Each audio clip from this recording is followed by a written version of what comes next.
Bonjour tout le monde, dans cette vidéo on va voir un projet fabriqué à la base d'un circuit intégré NE555. D'abord, c'est quoi un circuit NE555? Le NE555 est un circuit intégré qui est constitué de 8 bornes et qui est pour but de réaliser les fonctions astables et monostables de longue durée. Le 555 a été créé en 1970 par Hans Kaminzeit et commercialisé en 1971.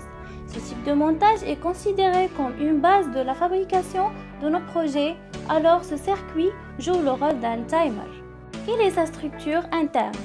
Alors, le NE555 contient 23 transistors et 2 diodes, 16 résistances qui forment 4 éléments, aussi 2 amplificateurs de type comparateur avec une porte logique de type inverseur et enfin, il contient une bascule 7 reset.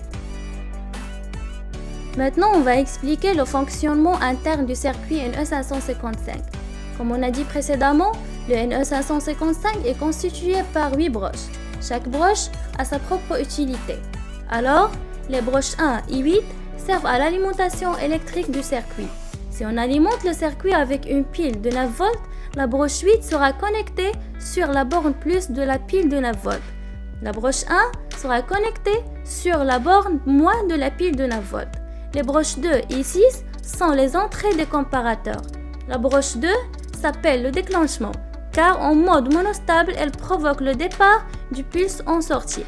La broche 6 est la patte du comparateur qui détecte quand le voltage sur C1 atteint les 2/3 du voltage de l'alimentation. La broche 3 est la sortie. C'est sur cette broche qu'on connectera une DEL pour la faire clignoter, ou un petit haut-parleur pour qu'il produise un son par exemple. La broche 7 est le chemin de décharge du condensateur externe C1. La broche 4 permet de stopper l'oscillation du timer 555. Pour arrêter le 555 d'osciller, il suffit d'amener la broche 4 à 0 V ou la masse si vous préférez. Mais normalement, cette broche est connectée à V+, borne positive de la pile, pour permettre au 555 d'osciller.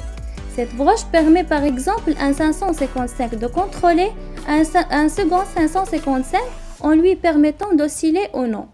La broche 5 permet de modifier la valeur de tension du seuil maximum, ce qui modifie la fréquence d'oscillation de 555. À l'intérieur de 555, il y a 3 résistances identiques, R1, R2 et R3, divisent le voltage d'alimentation en 3 parties égales. Si on alimente le circuit avec une pile de 9 volts, chacune des résistances provoquera une chute de tension de 3 volts. Le but de diviser la tension d'alimentation en 3 parties est de fournir au comparateur CA et CB 2 voltages de référence qui seront égaux au 1/3 et au 2/3 du voltage d'alimentation. Chacun des 2 comparateurs a une patte connectée sur un point de référence, soit 1/3 ou 2/3 de l'alimentation. L'autre patte de chaque comparateur, soit les broches de connexion 2 et 6, sont reliées ensemble et connectées juste au sommet. Le condensateur externe C1, le voltage sur le condensateur est variable alors que les tensions de référence sont fixes. Le comparateur CA agit uniquement si le voltage sur C1 descend sous le seuil de 1/3 de la tension d'alimentation. Quand cela se produit, il envoie un pulse à la bascule pour qu'elle fasse un reset, c'est-à-dire remise à 0 sur sa sortie. Le transistor Q1 relié à la sortie de la bascule passera alors en mode bloqué, arrêtant le passage du courant. Le condensateur externe C1 peut alors se charger au travers des résistances externes R1 et R2.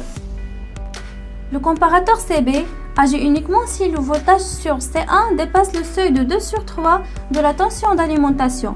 Quand cela se produit, il envoie un pulse à la bascule pour qu'elle fasse un set, c'est-à-dire remise à 1 sur sa sortie. Le transistor Q1 relié à la sortie de la bascule passera alors en mode saturé, permettant le passage du courant.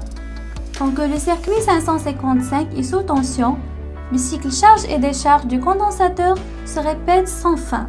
On dit que le circuit oscille, que le circuit est stable et n'a pas d'état stable. Il oscille continuellement. Les tâches de sortie se composent de plusieurs transistors permettant au 555 de fournir ou d'absorber jusqu'à 200 mA sur sa sortie. La broche 3 pour faire clignoter une d'aile ou produire tout autre travail utile. Pour plus de courant, il faut utiliser sur la sortie un transistor comme le deuxième 2222 capable de manipuler jusqu'à 800 mA.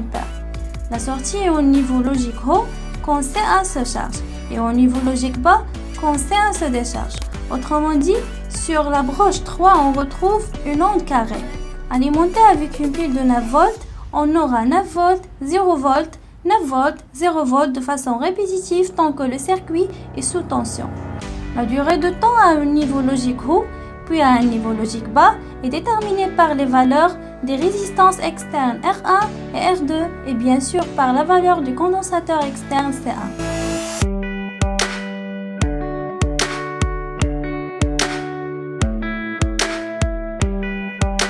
Pour réaliser ce montage pratiquement, on a besoin de 3 résistances, un condensateur, un pile de 9 volts, un circuit intégré, une E555, des fils pour la liaison des bornes et puis on a besoin d'une LED.